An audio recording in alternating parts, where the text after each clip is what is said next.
Compromís assegura en el seu balanç de legislatura que ha sigut el grup més actiu a les Corts. Un bagatge, diuen, que els convertís en una verdadera opció de govern amb vista a les pròximes eleccions autonòmiques i municipals. Per a la campanya, la coalició es presenta com un grup progressista, d'esquerra i valencianista, amb la superació de la crisi i la regeneració democràtica com a principals eixos de futur. El portaveu, Enric Morera, creu que la crisi econòmica passarà factura als dos partits majoritaris.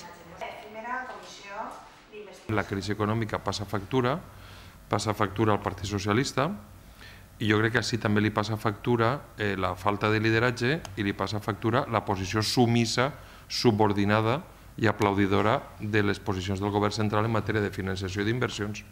Entonces, davant això, davant aquesta conjuntura, nosaltres anem a treure un bon resultat, anem a fer els deures per a aquest canvi necessari